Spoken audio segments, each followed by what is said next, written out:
is us together. Anywhere we go to, in this moment will you say it like you mean forever? No matter what we go through, always. Mirë mbrëma, sërish në Duo Prime me Loren dhe gjithmonë me duon time. Era mirë mbrëma. Mirë mbrëma. Do flasim për një temë vërtet interesante. Na prek shumë të dyjave, ne prandaj kemi zgjedhur. Na prek në të dyjave, por ka edhe vajza ose djem të tjerë që preken nga kjo temë. Ndoshta nuk është për të gjithë. Ka shumë serioze, ne sigur çfarë do themi, ne kemi një të ftuar shumë solare, shumë të ëmbël, kemi një emision sot sheqer. Shumë e ëmbël është, por unë jam e bindur me aq sa dim edhe pas kamerave që nuk e ka patur të lehtë ndërtimin e karrierës. Po ke pasur të lehtë? Absolutisht edhe unë. Nuk e kam patur të lehtë, siç nuk e ke pasur edhe ti. Jo, edhe unë s'e kam pas të lehtë. Po tani për shembull në rastin tim janë ndruar rolet. Janë ndruar. Po tema një. Do flasim për gocën e babait. Ti e goc babi? Kam qenë dikur. Tani nuk besoj, tani thon baba i Lorit. Edhe babi im kështu thot. Në fakt në fillim fare thoshin gjithë goca Benit, se unë isha e vogël edhe doli goca Benit po këndon. Kurse tani thon goca, tani thon babai Eros. Do flasim për gocën e babait dhe sa e vështirë është të ndërtosh emrin, identitetin tënd në emrin e një babai të suksesshëm. Dhe sot ne flasim për Olta Bokën.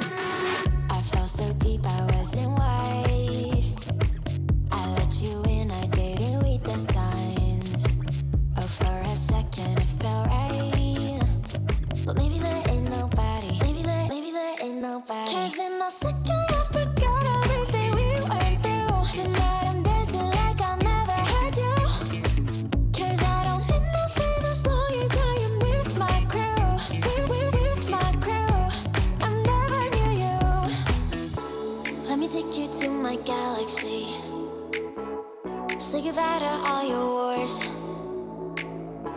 Close your eyes, I'll be your gravity. Dhe jam Olta Bokën. Mirë u gjeta. Sa të mirë. Shumë krajsi. Olta, faleminderit se edhe ti është sheqer, Ti siç je vetë e ëmbël, je veshur me roz, kështu që të shkon shumë roza. Mora vesh që zbulova, domethënë nëpërmjet armokromisë se çam shkonte, e kisha në dollap, nuk jam 100% e bindur nëse është fikse ajo ngjyra, po thash hajde të bëj. Do të thuash që Okej, faleminderit. Do të thuash që e ke vesh ekskluzivisht për ne. Po prapë e kisha. Nuk është se e kisha që po thash ta provoj një herë me këtë sharmin e ri, domethënë që zbulova veten në ngjyra. Olta, unë të prezantova goca e babit. Jo padashje, sepse ti je tironse. Po, goca, se nuk do shkonte vajza, për shembull çupa e babit. Unë jam goca.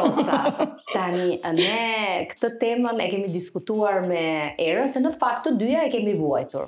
Domethënë edhe vuajtur. Jo, e vuajtur në kuptimin që jetuar. E kemi kaluar. Shiko, kështu po të themi vuajtur, pastaj vuajtur në momente të caktuara që nuk kemi vlerësuar për atë që jemi, duke thënë, ama se goca filanit, ama se e mori prej filanit, ama se ka këtë çmim se është goca babait, po do ndalemi tek ajo pjesë. Të vështirësitë tua, po ajo që dua të pyes si fillim, si lindi e para, domethënë jo shkëputja tamam me babain, po si lindi dëshira për të ngjitur në një skenë dhe ishte vërtet ai që të zbuloi apo në një mësues muzike? Shkëputjen si duket e ka dash babi im. Se e vërteta është që unë kam pas gjithmonë një dashuri edhe urrëtie për vëmendje. Ndoshta sepse si fëmijë nuk kisha formuar akoma vetbesimin edhe të njihja veten në potencialin e kapacitetin që kam, kuptohet që është një proces i gjatë rritjes edhe domosdoshmërisht nuk pret që ta marrë një fëmijë, po unë kam qenë shumë sensitive, shumë e brisht, më ndrojtur, ndryshe nga shumë fëmijë, krahasoj veten edhe me vllajin tim që përpara kishte qejf vëmendjen, domethënë ti bëje fresk ishte fluturonte më lart, domethënë sa unë isha një fëmijë që si duket e pas ka pasur shumë të nevojshme shtypje nga babi. Edhe gjitha pastaj është pjesë e historisë, ai investoi pa diskutim te unë, ngulmonte që unë të dilja, dhe arriti në pjesën që edhe këngën e festivalit e ka bërë si me hile me Adhilën. Adin hile? Po Adis ishte dakord që unë të merrja pjesë. Ja që ishte 16 vjeç. E vogël. Nga ana tjetër Adi vinte me eksperjenca me dy këngëtarë përpara që po, edhe ishte dhe i lodhur, nuk e shifte veten përsëri të ishte pjesë e një situate për cilën. Edhe në fakt sepse ti e preke vet, domethënë tani e hape një temë që unë kam qenë vet pjesë e festivalit, Era ka qenë në festival konkurrente. Dhe ndoshta ke qenë në 2008 apo 2009? 2007, okej. 2007 jam unë. Keni qenë të dy ato jemonat e festivalit në ato kohë që ishte dhe fillimi. Po. Nuk kishin e dyta, e treta që shkojnë e katërta ndoshta. Unë kam qenë e pesta. E pesta, okej. Po, s'kesh si të kesh qenë e dyta, se tani që bëj llogari. Por duke nisur nga ajo që the që ka qenë shtys, edhe u diskutua shumë fitoria jote. Jashtë mase, si do shkojmë ne me një moshë kaq të vogël, se ke qenë 16 vjeç. Sidomos në Serbi. Dhe komentet ishin nga gjithë kompozitorët dhe këngëtarët. O, Lord, ti besoj që mund të kesh dinjë ose të mbash mend që unë mund të kem qenë vetme që ishte ngritur një komision për ta hedhur poshtë çmimin e parë. Po, e mbaj mend. Dhe për këtë arsye, duke qenë se situata doli jashtë para shikimit dhe kontrollit, automatikisht edhe unë e para njëherë unë kam gjithë fotot e asaj periudhe, albumin tim fotografik që babi im e mban si trofe aty në një vend të caktuar, po unë kam duke qajë gjithkohës. E para, po kam qenë shumë ka qenë shumë ta marrim hap mbas hapi. E para për mua ishte dalja ime e parë dhe konkuroja me njerëz të cilët unë i kisha parë në raste sporadike në skenë, kur më merrte Adi për shembull këngë shekulli në një gjë edhe isha në kor. Dhe të shija dhe të garoja, jo të shija nga afër, po të garoja me emra që kishin kontribuar në historinë e muzikës shqiptare, për mua ishte një fitore tashmë në xhep. Mbi të gjitha natë vit festivali nuk bënte më një natë dedikuar të rinjve, dhe unë kuptohet që garojnë në të njëjtën pozicion, pra start me të mëdhenj. Edhe më kujtohet që ka qenë Gjergj Xhuvani që ka thyer komplet skemën e juris që ja dha Olta Bokës, që Olta fitoi. Po, edhe jam përjet mirënjohëse, madje ishte një polemike jashtëzakonshme atëherë. Mbaj mend që mbas përfundimit të festivalit, mami im shkon dhe falenderoj me zemër, edhe e thot shpesh herë, i thot faleminderit shumë. Po ç'keme mu mi zonjë, falenderoj gocën tatë. Sa unë ta vetëm punën time bëra. Edhe jo, e ruaj kujtime, pa diskutuar, unë nuk e kam takuar kur Gjergj Xhuvanin përpara dhe nuk e takova më mbas. Dhe shpresoj t'i ndri shpirti në paqe, por pa diskutim që unë mendoj që ka qenë kur ndodhin këto gjëra janë komplet të shkruara. Për të kthyer te historia si erdhi, që babi ja bën me hile Adit, se i thot Adit që do i bësh një këngë Oltës, jo, iku mbaroj muhabetin. Adi, po tha, unë do ikë edhe në Amerikë, flasim.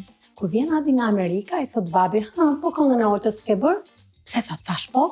Po, pra kemi da muhabetin. Sepse ai e ëndërronte, babi në vërtet është muzikës popullore. Ka besuar, ndonjëherë nuk e di nëse besoj ka besuar të vazhdoje në hapat e tij. Po nuk e ka dashur thellë. Ndoshta mund të ketë qenë si një formë e tij për të më dhënë mua një mundësi apo atë dëshirën e tij që nuk e ka prekur asnjëherë skenën në muzikën e lehtë, ai mbaron për muzikën e lehtë, pavarësisht se është i muzikës popullore, po ndonjëherë edhe nevoja të çon drejt ca kompromiseve në jetë. Edhe pjesa tjetër pastaj ndodhi që unë isha e fundit në prova, situata shkoi, nuk bëra prova në radio televizion, kam bërë vetëm një provë dhe mbaj mend atëherë më dridhi kjo këmba e djathtë. Dhe ndërkohë punonjë skene ka qenë një punonjës që unë kam pasur te Gjeniu. Edhe ai që më thoshte, "Ç'kemër birë ti rrita në skenën, 12 neta që këtë dalë në ekran." Pa çaj ekrani atëherë dilsha se edhe fëmijë aty grupin të skena, lore më pastaj Eurovision që ka qenë sfidë në vete. Dhe të gjitha këto ishin tregues që asgjë unë nuk isha e përgatitur, asnjëri prej nesh nuk ishte i përgatitur për çfarë ndodhi më vonë. Unë isha gati të hiqja dorë nga çmimi, Adi që në asnjë mënyrë thoshte shiko. Ai është kismeti jot, ai është kismeti jot, fati jot, dhe ti nuk do dalësh të japësh asnjë lloj as intervista, as një lloj deklarate, as një gjë. Lëre situatën të shkoj si të shkoj. U shkëputa atëherë dhe do të rikthehesh tani. Unë kam qenë gjithmonë, o bahajde që këtu. Tani me të dalje të fund. Okej. E vërteta është që rruga na mësoi se ne fuqinë mund ta kemi patjetër veç, por është e shpeja bashkimi bën fuqinë dhe unë mendoj që ne e kemi patjetër bashk. Por ka pasur një kohë secili për të ndjekur atë rrugën e vet dhe për të rikthyer bashk, sepse ne e kemi manifestuar dhe e kemi dashur për shumë vitesh që ne të jemi një treshe, jo vetëm unë me babin. Në fakt juve familjarisht bashkë me mami që mos e lëm tash mamin si veç.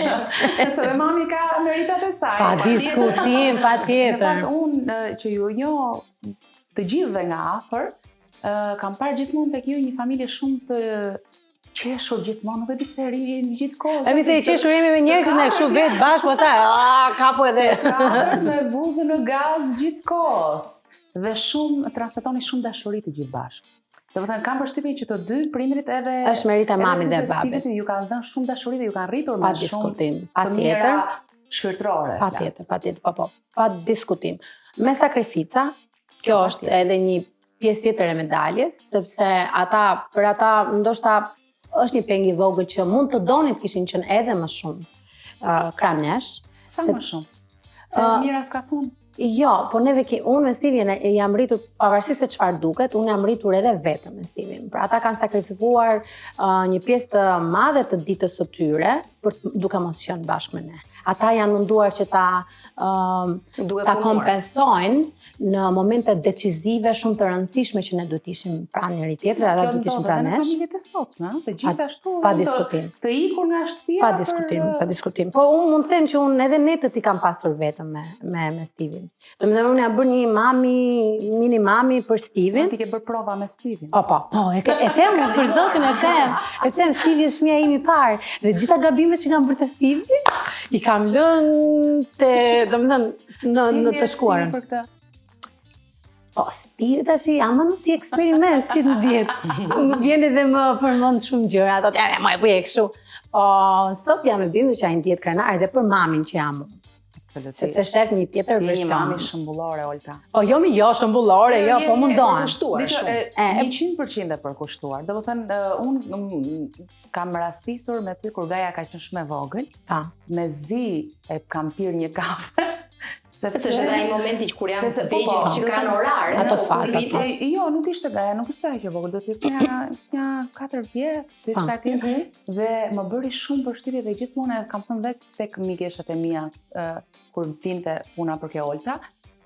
Ishin duke diskutuar si tani dhe Gaja po vizatonte edhe të tërhiqte vëmendjen na hidhte atë lapsi në tokë. Dhe Olta me të njëjtën qetësi vazhdonte bisedën me mua. Dhe merrte lapsin dhe anë urdhëroi të qenë mami, vazhdo vizato. Dhe vazhdonte bisedën. Po kjo mund të ketë ndodhur ja 12 herë. Po ka dashur vëmendje Gaja. Pa diskutim. Vazhdon tonaliteti i zërit fare. 12 herë do të thash, ua, çfarë qetësie. Është, unë kam arritur një gjë. Ishte momenti që ti e kishe ndarë mendin që ti do dedikohesh kësaj gjëje. Po, e vërteta është që si fillim më kam shijuar. Mezi e kam prit dhe nga ana tjetër kam menduar që një prind, nëse nuk fiton durimin gjatë rritjes së një fëmie, nuk ka për ta fituar më kurrë në jetë. Unë nuk shquhem, ose më saktë nuk shquhesha se kisha një durim të hekur, por më ka udhëhequr të bëri gjërat ashtu siç duhet. Edhe nuk kam duke ditur që fëmijëria lë shenja, lë pasoja, dhe ka kosto shumë të mëdha ti zhbësh gjërat në qoftë se nuk i bën gjërat shumë mirë siç duhet. Kjo gjë më ka udhëhequr. Ndonjëherë kam qenë edhe problematike për shembull për njerëzit që më shifshin edhe acaroheshin, ore pse s'acarohesh ti? Si po e bën? Po unë edhe kam besuar që fëmia nuk i bën se do të t'i bëj gjërat e vështira. Po të tregon që e ka të vështirë dhe ka nevojë për ndihmë. Ka nevojë për ty. Ka nevojë për ty. Veprim që bën. Po, ka nevojë për ty. Edhe duke e menduar në këtë lloj forme, mendoj që jam qetësuar. Nuk po them që s'ka dalë situata ndonjëherë jashtë kontrollit. Patjetër, dhe ti Olta ndonjëherë do kesh ngritë zërin. Po patjetër, në zemër patjetër. Kur e ngre zërin? Duhet bërë dhe balans. Kujt ja ngre zërin më shumë tani? Ivit. Ivit me këshume.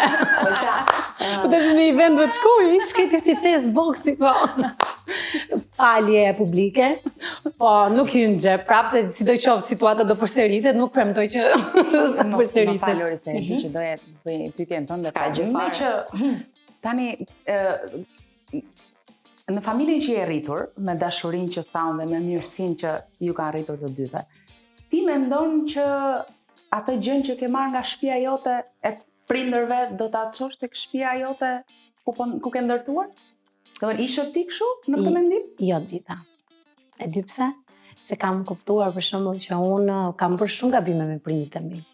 Duke më dhënë ata një akses më shumë se ç'duhet, ata kanë qenë dhe vazhdojnë të jenë shok edhe shoqe. Po unë mendoj që sot prindi nuk duhet të jetë vetëm shok dhe shoqe. Dhe e kam gjetur veten edhe duke bërë prindi ndonjëherë. Gjë që s'm takon fare. Dhe po kam një gjë të mirë që reflektoj edhe nuk përfitoj, përpiqem të mos përfitoj nga situata. Mendoj që prindi sidoqoftë duhet të ketë pak autoritet mbi fëmijën, që mami me babën tim se kam pas asnjëherë. Po shqyr zotin nuk kam përfituar. Qëlluar mirë juve. Nuk di unë. Tash fëmia i mirë qëllon apo e bën prindi? Fëmia është pa diskutim pasqyrë e prindit, por ka mbas rritjes, mbas një procesi shumë të mirë të formimit të themeleve, atëherë kur fillon dhe ja dedikon vetes disa gjëra gjatë rritjes, mendoj se është edhe pa diskutim. Unë flas edhe si prind tani, mendoj që është edhe merit e fëmijës. Shkojnë të dyja bashkë, nuk mund të jenë genetike që trashëgohen. Po është gjithë puna që të kanë ndjekur. Janë themelet e asaj shtëpisë që ne japim gjithkohës. Që kur bie tërmeti, mund të lëkundesh pak, po ishin të mira ato themelet, aty prapë në vit do shkosh. Kështu që sidoqoftë, mendoj që janë të dyja bashkë me një përqindje 60-40, do mendoj. Olga, unë do t'i kthehem prapë pak Erosonit. Jemi në fazën tani që po presim festivalin. Ti çdo fund vit e pret me shumë entuziazëm, je fanse e festivalit të RTS-s apo ke rezerva? Si e ke parë evolimin e Shqipërisë në Eroson këto vite? Unë festivalin e RTS-s, të paktën fituesin, nuk po them për gjithë, e kam pritur gjithmonë me lot. Gjithmonë me lot. Edhe pse mund mos kem kujtimet e mia më të mira, se mendoj që ndoshta për atë kohë mund kisha pasur një trajtim çik më të mirë. Po, i përket të shkuarës dhe mendoj që ndonjëherë pikërisht për këtyre arsyeve ne jemi këtu ku jemi. Dhe nuk doja ndoshta një trajtim ndryshe se të motivon për ta kërkuar atë që të takon. Po sidoqoftë, unë e kam prit gjithmonë me shumë emocion fituesin. E kam parashikuar si do jetë, si çfarë performance, çai duhet Shqipërisë në këtë momente, çfarë të kanë parashikimet? Po. Të kanë dalë. Në përgjithësi po. Në përgjithësi po. Por nuk do me thënë që ne nuk kemi një pozicion shumë të mirë tani. Mendoj që vjet për shembull mendoja që Shqipëria do kishte edhe unë mendoj. Një kualifikim ose ndoshta edhe në top 3 për shembull. Për mua mendoja që do ishte shumë lart. Vazhdoj të besoj që Eurovision është shumë gjeopolitik, por pavarësisht gjithave, një përfaqësim dinjitos është ajo që i duhet Shqipërisë për të ndërtuar një portofol muzikor edhe përfaqësimesh dinjitose që në fund fare kur të kurorëzohet, nëse do të kurorëzohet, do të kurorëzohet me dinjitet për gjitha performancët. Kur ishe ti në Serbi, mban mend çfarë fjalët ka thënë babai për të pasur kujdes? Ose kjo ideja që do ikje në Serbi, e kishit me frikë? Po, e kishe me frikë. Edhe sot e kësaj ditën? E kishe me frikë që do performoje në një sken serbe këto gjithë diskutimet, një shqiptar që do shkoj të këndoj në Serbi, do me thënë si u prite nga gjithë organizatorët atje? Olor, unë kam pasur një stres të jashtëzakonshëm, sa që po të rikthehem, unë nuk mbaj mend shumë gjëra. Që do me thënë është më bërë blackout çdo gjë. Jo çdo gjë, kuptohet, kam ato momentet decizive, po ta mendoj unë tani edhe i herë, unë them se që në një që kam qenë aq e vogël, që nuk ke pasaj që... Të më thënë kam pas, shumë përgjithësisht unë kam qenë gjithmonë e matur edhe varja. Po, ndjen aq shumë sa... Këshillat e babit besoj mban mend para skenës. Jo me fare. Ma me vetëm që i shkreti vinte nga mbrapa me kitare, e më thoshte hajde hapim zërin. Asi gjithë, domethënë, ose të paktën duhet ishte babi që ta thoshte ç'kam ka thënë. Po, është shumë presion. Tani kot me thënë. Është shumë presion. Unë prej asaj dite jam bë me anemi, s'po e rregulloj sot e kësaj dite. Ja rasollu. Po për zotin hasha vetëm kështu. Jo gulash, çaj quaj, ja çorb. Çorb, vetëm çorb, çasha për mamin, aty ishte edhe i çik mami. Pse s'ma dhan mami, pse s'ma. Nëse. Po pse haje çorb? Po s'ma hajmi, se unë jam edhe çik tipe, ku kam stres, nuk jam nga ato tipe që shko te frigoriferi. Jam nga ato tipe që vetëm nuk më shkon mendja për të ngrënë. Ku kam stres domethënë dhe haja të çorbën si hajt, mos e kishte çik long, se kishte kështu dhe nuk është se mora edhe vitaminat e duhura në atë periudhë. Stresi bëri të veten dhe sinqerisht ju garantoj që unë jam vazhdoj akoma me anemi vetëm për shkak të kësaj situate. Aq një ngarkesë e madhe psikologjike. Po shikon, ndoshta mund mos ketë qenë për të gjithë, por mua ishte. Se edhe u diskutua shumë nëpër media fitoria jote. Se ishte çike po. Për mua pa diskutime pa parashikueshme, por përveç Gjergj Gjovanit që preke, unë jam përjet mirënjohës edhe Alban Skënderajt edhe unë atë mbaj edhe Rudina Magjistari. Po. Edhe të gjithë antarëve të tjerë të jurisë. Po për shembull Albanit në atë kohë ai mendoj që sakrifikoi një periudhë të caktuar vite në tregun muzikor të Kosovës. Edhe mendoj se e pan si një lloj kundërshtimi, duke qenë se dhe gocat e çmimit të dytë ishin Flaka Kerelani. Po, e mbaj mend. Nga Kosova edhe Dorontina Disha, më duke nga Tropoja, po nuk jam 100% e bindur dhe u kuptua edhe si një sulm personal. Të paktën në atë periudhë me sa mbaj mendu. Nga ana tjetër pastaj vetë Eurovisioni që do bëjë në Serbi, Kosova që mori pavarësinë në shkurt të 2008-s edhe situata ishte shumë e pafavorshme edhe për Albanin, nuk e kam thënë ndonjëherë në intervistë. Vetëm në Alban? Po, kemi kontakte sa herë të... Pas asaj? Po, kemi kontakte sa herë shumë miqësore dhe shumë përzemërta, po unë pa diskutim jam përjet mirënjohëse edhe Albanit. Tani, kemi një surprizë apo unë doja ta pyesja pak për babin. Doja të bëja një pyetje para surprizës. Se Era ka një përshëndetje në telefonin e saj që unë kur e dëgjova më mbushën syt me lot. Me thënë të drejtën. Jo, po që ta letër shumë e bukur në audio. Prandaj deshe ti që ta merresh telefonin? Dijo thash ta kesh kujtim në telefonin tënd. Po, normal. Do ta marrim tani? Po para se të dëgjojmë audion, tani a ka pas në një moment që i ke thënë babit bëll sa më lodhe me këto këshilla, me këto mendime e di vet. Qyçeqin e ermi? Ka pas. Po. Vazhdon jep këshilla për muzikën? Për çdo gjë të mundshme. Keni konflikt ju? Sa hermi për çfarë jeni më shumë për tekstin, për muzikën, për kompozitorin? Jo për muzikën, jo për gjëra në përgjithësi. Për gjëra në përgjithësi. Muzikë, konflikt profesional. Tani nuk po më van babi. Edhe sot, nga që e kam lodh gjithë të kohë, thashë, o ta merr taksi, o merr makinën s'ke s'bëj fjalë fare ta merr taksi. Po shumë ndonjëherë, jo se unë kam punë të mia. Apo është gjithmonë? Ja. Po edhe po pati punë, kush e le më pas? Kush e le, o ba, ama hajde qiko se i bëj kështu gjasë, me kam bajt njerë, 2 muaj, nuk e mora fare. E thashun shiko, se duhet t'jepje gjasë më nësi, që shiko, se unë nuk është si atë dalë do të vetore, se kam nevojë unë që të vishti nga mrapa.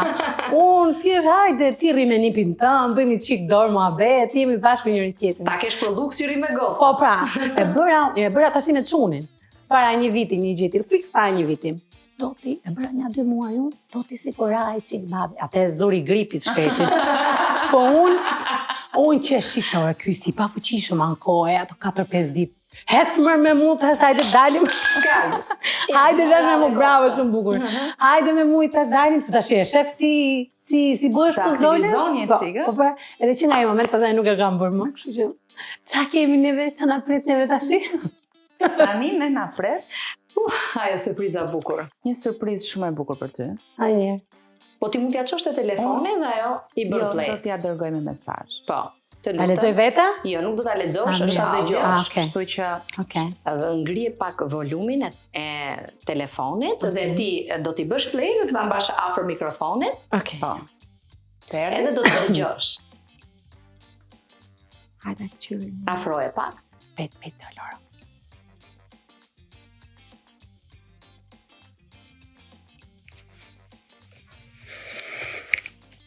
E dashur Olta, vendosa të shkruaj një letër e më pas të lexoj pasi nuk dija si t'i përmblidhja më mirë të gjitha ato që dua të them. Fati deshi që ne të dyjave të na bëj bashkë që shumë të vogla tek gjeniu i vogël. E kështu deshi të na bënte bashkë edhe në adoleshencë në programin Ethet.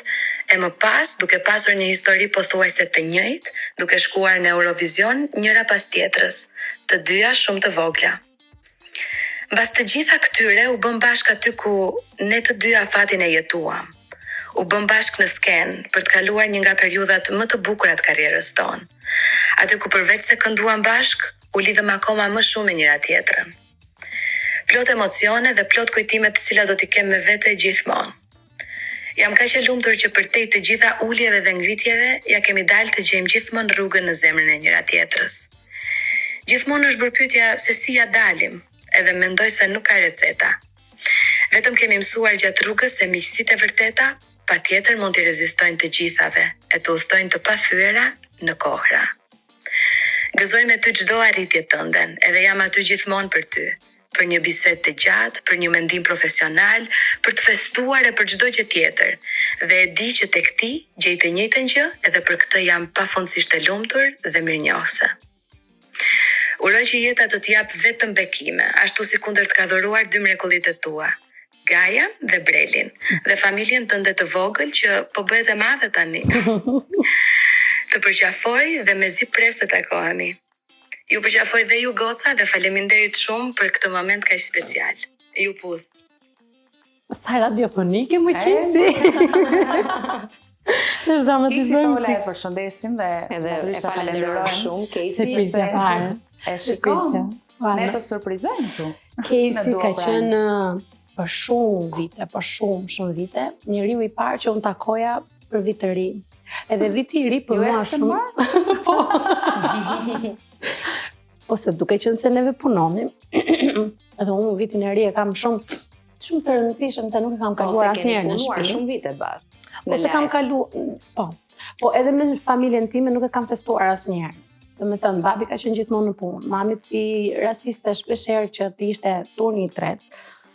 Edhe ne dekdiseshim sa ndikte. Edhe gjithmonë kam ndëruar, pastaj fillova punën vetë. Gjithmonë ndëroja që pak një fund vit të kalonim bashkë. Edhe Kesi për shumë vite ka qenë njeriu i parë që unë përqafoja me dëshirën për të mbetur mbar viti që vjen. Ja, pikërisht kam kaluar momente shumë të bukura. E takon shpesh Kesin tani? Jo aq shpesh sa do doja ta takoja, po ka një gjë me njerëzit që të lidh diçka më shumë se sa thjesht një punë apo edhe nëse ke kohë pa u takuar e ke aty. Situata vazhdon, mbetet aty ku e ke lënë edhe vazhdon. E të njëjtën gjë ndodh me erën. Ka dhe një gjë. Unë personalisht, po jam e bindur edhe për gjitha kolegët e mia që unë i kam shumë të afërta, nuk e kam parë asnjëherë, nuk e kam ndier asnjëherë konkurrencën, apo sikur të më kaloj tangent në mendje që shiko sa mirë doli më mirë se unë kur. Do me thënë e kam shumë të sinqertë që them, sepse gëzoj për çdo sukses dhe nuk e kam parë kur më duket sikur ti fusesh vetes halle, ta krahasosh veten sikur të vjedhesh domethënë atë që je. Ti je për këtë që je, edhe nuk ka arsye fare ta krahasosh. Dhe për këtë arsye ne marrëdhënia edhe me Kesin na ka funksionuar, gjithashtu me Erën, gjithashtu me shumë goca të tjera në showbiz. I kemi parë, kemi ndarë gjëra shumë të ngjashme njëra tjetrën që na kanë bashku. Dhe për këtë arsye kanë qenë gurat themeli shumë të forta për të vazhduar jetëgjatësinë e tij. Po njeriu gjithmonë ka një monolog të brendshëm. Çfarë i thua ti Oltës? Çfarë të bën ty të veçantë, ndryshe nga këngëtarët e tjera? Çfarë mendon ti që ke ndryshe? Po që nga timbri, që nga zëri, që nga pamja, që nga çdo gjë që të ka falë Zoti. Unë si jam Era ka sy të shkruar si Charlize Theron, unë jam komplet ku di unë, një gjë tjetër. Domethënë, është shumë po fokusove për së brendshmi, edhe të përmirësosh ato gjëra që ty Zoti, natyra çdo gjë ta ka dhënë, filloj dhe përmirëso këto gjërat nëse mendon që ka gjëra që nuk shkojnë, se sa të fillosh të krahasohesh me dikë që s'ke për të bërë kurrë. Ose do jesh kopje, ose po ti do humbësh në rrugën për të gjetur veten. Kështu që mendoj se ti futesh tani halleve, unë gjithmonë jam munduar ti thjeshtësoj gjërat edhe të mos vuaj për gjërat për të cilat nuk duan. Tani do na e kthesh qokën, Olta? Po, se e morëm çik veten tani. Okej. Na ke sill disa gjëra këtu, po hapi vetë më mirë. Ose ty zbesoj se ata i çon në mendje. Tani me çfarë ta filloj? Me atë që është si më e shkuara. Shemull. Sa bukur. Ky është një fustan. Nuk është i gajës. Wow, më përësisht i gajës. Është i imi. Shioti, Po, është i vetmi nga kjo periudhë e fëmijërisë, me thënë, që është e ime, është edhe me varsën origjinale, prandaj e mora. Sa do ta ka ruajtur mami këtë? Po, ma ka ruajtur mami dhe unë videoklipin që i kam për këngën Gajës, ja kam veshur Gajës. Po, tani që e kujtoj këtë fustan. Ja kam veshur Gajës, kam bërë edhe vajzën që do bënte Oltën pak më të rritur. I kam qepër dhe një fustan të ngjashëm për të treguar një lloj kronologjie. Ky fustan është, si më thënë, e vetmja pjesë e asaj copës të historisë time, asaj fëmijërisë time që më vjen ta përqafoj atë Oltën e vogël. Edhe ti them që çdo gjë shqyr Zoti deri më tani ka shkuar shumë. Mirë që të pas ka dhënë mami, se mamat nuk i lëshojnë. Ma dha se u bëra me fëmijë tani. Do të thënë që të pasohet, të shkoj brez pas brezi. Pajti. Ja, mi çapaj qyç. Moj Olta këtu. Çfarë e ke marrë dasëm duket? E po ka ty desha me dalë. Se jo se doja dilja unë, po kja nëzori veta, kupton? E ti tjera që para ca kohësh isha duke i kthyer në mendje, ore, pse s'kam po dasëm unë se Ti ke martuar që të janë. kam martuar. E ndoshta kjo më ka ndikuj çik se u lodha. Ana tjetër thash ore, unë vdisha për dasëm. Kam qenë Po zhbuku me para fëmijë, që çohesha. ka kënduar Era Rusi, kështu që me fëmijë. Ja, këtë doja dilja. Edhe kthehem tani në mendime dhe them, kur kam qenë e vogël, ndërroja që të kisha kalamajt e mi aty, sepse kam pas vujt. Po mund bëni 10 vjetori, po ju e kaluat 10 vjetori, më duket. Jemi të 14 vjetë dhe një kaj që ndoshta kismet.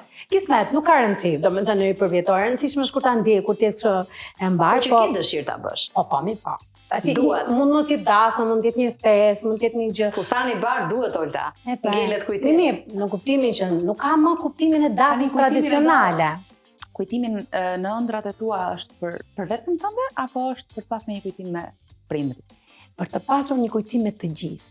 Se edhe kalamajt i kisha menduar që të ishin pjesë e dasmës, dhe tani që të mirë që kam rregull me ato gjërat që kam ndëruar. Mos jena të mami po pse si isha ndasë tënde. Edhe të jetë një festë për të mbledhur të gjithë njerëzit e dashur. I ke dhe fato Olta se i ke të 2 fëmijët, po mua që më thot Koca pse si jam unë aty në dasëm. Se e bëra me çumin. Po ti pas ke bëj çik me Ila. E një çik me Ila. Se kisha hall ta bëja se mos ngjelja pa e bërë.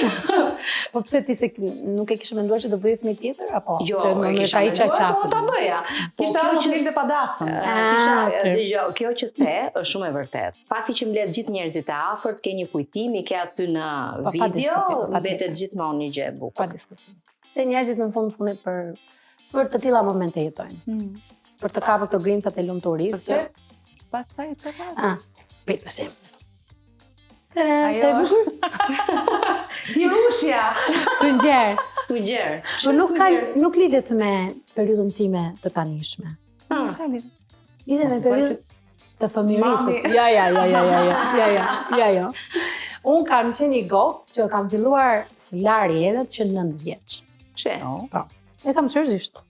Mami im për shkak të profesionit të vet, kohës limituar, e kishte shumë të vështirë të bënte të gjitha gjërat. Dhe u detyruar që edhe mua të më fuste shpejt në pjesën e ndihmës në shtëpi. Kuptoj që ndija ta bëja mirë, si i marr gjërat me seriozitet, edhe nuk i kthej i punës time. Edhe ajo bën të kuptohet, bën të gatimin, për shembull nuk jam fëmijë që kam gatuar, po kam larë e pastruar. Edhe nuk jam fëmijë që kam e kurosur, ose të bëja baçur si bën të mami, po kam larë, kam larë shtëpi, me shkallë, me gjëra, me rrugë. Apo lavastovilja. Tani me lavastoviljen situatat janë përmirësuar. Jo, po. Shqyqyr zotit edhe kam ndim, kam një zonë që vjen edhe më ndimon 2 herë në javë, po gjithsesi kuptohet që nuk e lë vetëm 2 herë në javë për të bërë, po e rëndësishme është që ajo ndihma më jep kohë për të bërë të qëndroj me fëmijët. Se nuk mendoj se tani se janë punët më të rëndësishme se sa qëndrimi me fëmijët. Dhe mbaj mend një rast me këtë sungjerin, eliminohem nga gjenimi i vogël minut para finales. Edhe tani zgjohem unë në gjes, mos saktë kisha fjetur fare. Dhe gjë vetme që bëj, shkoj, marr sungjerin dhe lëfilloj na jenit. E ke pasur dhe ti këtë, se dhe unë e kisha kur isha me Nëse çik meditative, çik punë, do bëj vetë. po sigurisht se heq stresin. E zgjohet mami, po mami sa priste fare të s'ke. Se mirë që kishte fjetur, as kishte fjetur vetë për vete. Edhe e traumatizuar që unë kisha bërë këtë gjë. Hajde me mami, më tha se do shkojmë ke tregu çame do blesh ti ç'a dushti. Edhe shkoj unë blej rroba. Edhe atëherë pastaj shoh që të gjitha ato zonjat që shisnin në atë periudhë, më thoshin mraf të pika musa ke çaj. Se kishim pa një natër parë gjeniu. Edhe kishte, domethënë, më kishin pa, po thash okay, shoqë gjithsesi, pas kam kalu pa gjë. Shqyqyr pas kanë parë. Edhe ky sungjer, domethënë, paska rastisë që e kam marrë kështu si rozë, se tash ta marrë verdh, po nuk ishte më thellë ajo gjë e sungjerve, kështu që morëm. Nëse. Dhe e fundit është fatkeqësisht, më saktë për çështje neglizhence, unë duhet të sillja edhe një unaz. Por duke qenë se unaza, Hamidi, Zdashka dalin. Zdashka, mi hajtë se do e tregojmë kështu. Duke qenë se unaza nuk e kam bërë akoma, është emri i gajës, jo, është bëjë që kokoleps, po ideja, që ndronë ideja, është emri i gajës. Është varse që më ka shënjuar kapitullin më të bukur të jetës time deri tani. Duhet kisha dhe unazën me emrin e çunit, që pa diskutim do ta bëj. Varse është dhurat nga?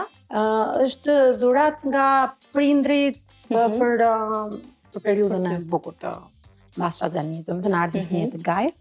Po duhet ishte edhe breli, më falë shpirti mami që se do rritesh do e shohësh të intervistën, po do ta vej mami direkt, masaj do bëjmë... Po në dasëm do jesh. Si për të shënjuar edhe realisht të fazën që unë jam duke shijuar më së shumti. Pas kam edhe ca karafile, po nuk jam pjesë e kësaj. Si fole ti shpjegohet për fëmijët, për prindrit, unë desha të pyes pak për bashkëshortin. A është Olta një person që kur ka njohur bashkëshortin, kur ke qenë hapat e tua të parat, ke parë ndoshta karakteristika ose pjesë të sjelljes së tij që mund t'i ndjesojnë babait? E vërteta është që Ivi me babën tim, përveç dashurisë në aspekte karakteriale nuk kanë të ngjashme. Nuk kanë asgjë që mund t'i Okej, po, kanë. Janë dakord komplet. Janë korrekt. Janë njerëzit më korrekt që njoh. Pra ndoshta ka qenë kjo që të ka tërhequr. Disiplina një lloj forme, po. Mund të ketë qenë e pavetëdijshme që unë ndoshta se pas kam bërë llogarin deri më tani. Po. Ivi është njeriu më korrekt që njoh. Babi gjithashtu, dhe besoj që kjo është një pjesë takuese shumë e rëndësishme e karakterit të tyre. Po, në aspekte të tjera pastaj, mendoj që janë të ndryshëm. Po edhe dashurin pa të diskutim që din ta japin me shumë vepra, edhe janë afër aty në çdo moment. Po në aspekte të tjera pastaj shoh që më të ndryshëm, sepse mendoj që i ka shënjuar shumë edhe aspekti i brezave. Pa dashur, gjeneratat marrin nga mënyra se si janë rritur, marrin sa karakteristika që me kalimin e kohës fillojnë edhe ndryshojnë. Sado që mund të jenë rritur për shembull nga prindër të ngjashëm, po besoj që marrin shumë edhe nga epoka dhe nga koha ku jetojnë. Kështu që mendoj që Ivi është çik më kështu, më demokratik si natyrë. Tani pyetja ime është, ti Olta, kur ke ndërmendur të hesh 100% në muzikë? Në muzikë. Do të thënë në skenë, me pak fjalë, me planet muzikore. Me planet muzikore, me daljet e tua pak më të shpeshta. Sepse të shohim shumë rradhe për mall, po ti thash që në dasma me babin, me vllajin. Po, dikur ishte, është edhe tjetër, ka qenë edhe tjetër koha. Pa diskutim. E nuk e di atë, ka marrë malli për atë kohën e të punuarit javë për javë, edhe pse tani kam përshtypjen që është tjetër etapë e jetës tënde. Po dua të di për kohën kur të ti dedikosh kohë Oltës. Gjithë të periudhë e kam pasur edhe si një periudhë reflektuese për veten. Edhe kam arritur të kuptoj që nuk e di nëse do kthehem ndonjëherë 100% ashtu siç kurse kam pas bërë. Se si natyrë unë jam një çik kështu antikonformiste ose më pëlqen të luaj me rregullat e mia, më pëlqen të jem e lirë në gjërat që bëj. Nuk po them që nuk kam qenë e lirë në atë periudhë, kam shijuar në mënyrën më fantastike të mundshme, rrethuar nga njerëz profesionistë, nga të cilët kam mësuar shumë. Por ndonjëherë le të them që nuk ka qenë mënyra që kam dashur unë ta bëj artin tim. Më ka pëlqyer gjithmonë skena, më ka pëlqyer gjithmonë të këndoj dhe të them atë që dua unë. Ndonjëherë jo të jem vetëm gjithmonë interpretuese materialeve të tjerëve dhe kjo me të vërtetën më ka vrarë deri diku gjatë asaj periudhe. Pra do dëshiroja që të kisha qenë çik më produktive vetë, për të marrë një kështu atë satisfaksionin për të marrë duartokitjen për këngën e Oltës. Për të marrë duartokitjen për Oltën. Për atë tangon. Për tangon, domethënë për Oltën, për artin që bën Olta. Jo për interpretimet që bën Olta. Po pra, nuk është magjike për shembull në festivalet të shemë. Dhe kjo gjë më ka Po ndoshta një siç ka dalë tani në mod, një album, një 4-5 këngë. Po, pa diskutim. Një mini koncert. Gjithmonë kjo ka qenë gjithmonë në planet e mia. Më saktë kjo ka qenë forma. Kur pra? Se e di unë që është në plane, po na thuaj në një... Po t'kishte qenë ky muhabeti. Se unë e di që ti kur e merr vendimin për ta bërë, do ta mbaron puna. Po ta kishim bërë intervistën 6 muaj çik më mbrapa, do e kisha pas shumë të thjeshtë. Pra të vitin tjetër, ndoshta. Po se kam ta plane që t'rregulloj ca gjëra. Unë do isha në fakt në të vërtetën. Kisha shumë dëshirë për të qenë edhe këtë vit. Në festivalet të shea, apo? Në të dyja, por gjërat mendoj që ndoshta s'ishin fiks, ose unë 100% mund mos kem qenë gati, sepse lejova dhe që edhe kushtet të mos ishin gati 100%, se mendoj që ne duhet marrim përgjegjësi për gjërat që ndodhin në jetë.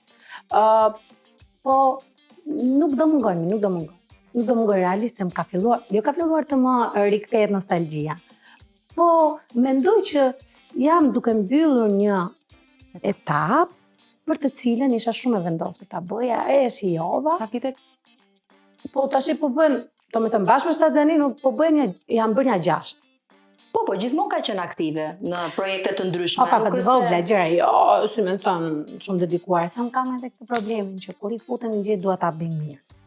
Edhe nuk e di se do shpërqendrohesha edhe puna me kalamaj nuk mbaron asnjëherë, se do thoshti po pra Olta I bone këto tani gjithë vite dhe mbaroi puna me kalamajt. Jo. Është ajo ideja që të mos ngeli pishman përsa kohë ekzistonte mundësia që të rria kalamajve tamam.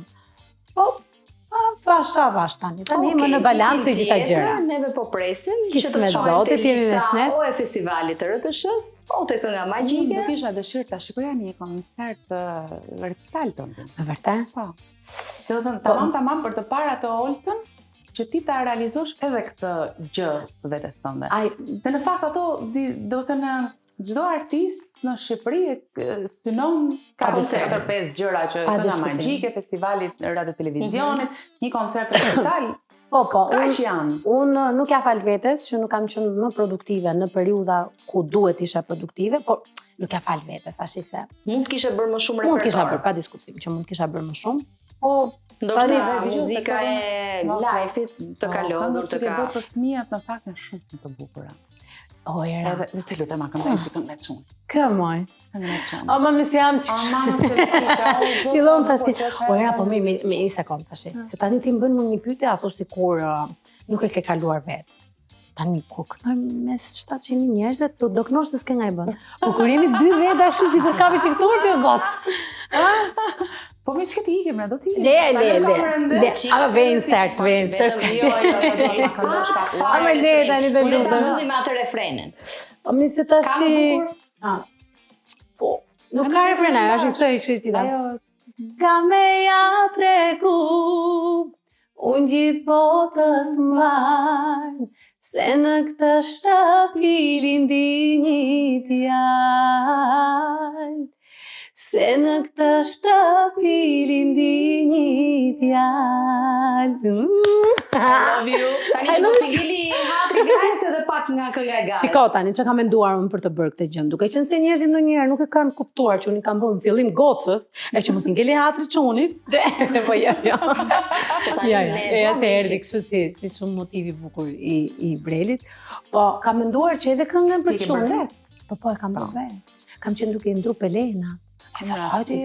Ai qante i shkreti se nuk e shtria dot për refluksit të njërën tjetër, e fillova tu i këndu unë të gjën. E thash, ta regjistroj herë, thash ta kem në... Edhe kam edhe në telefon, në mësën në voice në shpak. Edhe i kisha thënë një refren dhe një gjë tjetër, pastaj e kaloi situata, okay, është më mirë kështu, me Irkencin, edhe mbetin. Mbetën vërtet jam shumë e lumtur që njerëzit e kanë përqafu se e kisha me merakën. Se pse me merakë? Po tashi, kur je interpretuse, ti vjen me sigurinë e kompozitorit, ka eksperiencë, ka gjëra. Po kur fillon le bën dhe vetë, është ja dedikoj çunit, jo, dedikoj çunit, pra çaj dedikoj, e kupton? Edhe kjo gjëja, domethënë që të godiste, po doli që po atë këngën e gajës. Unë e kam shumë qef atë këngën e gajës. Ami, ti na vut në bicikleta tani. Po tani që ta vëzë me nderë. Je paraj se shpirti tim, flokët e tua diellit, sa kam pritur të të mbaj kështu në krah. Ishte Olta Boka. Edhe ne u kënaqëm shumë. Olta ishte shumë e mirë. E shijova. Urojnë mos kënë qenë shumë kështu hajtë, pas ka që shumë mirë. Shumë e mirë si qjeti. Do përshëndesim pak edhe babin e Oltës. Rafshi të e njështë da në të. Edhe mamin. Lata, dhurata ima. Leta një të u po shumë kështu. All I need is us together. Anywhere we go to, in this moment will you say it like you mean forever? No matter what we go through, always gonna have you. All I need is us together. I know that you love me with everything we could be, holding on until forever. The only one that knows me, only one I wanna see. Let me take you to my galaxy. Say goodbye to all your wars.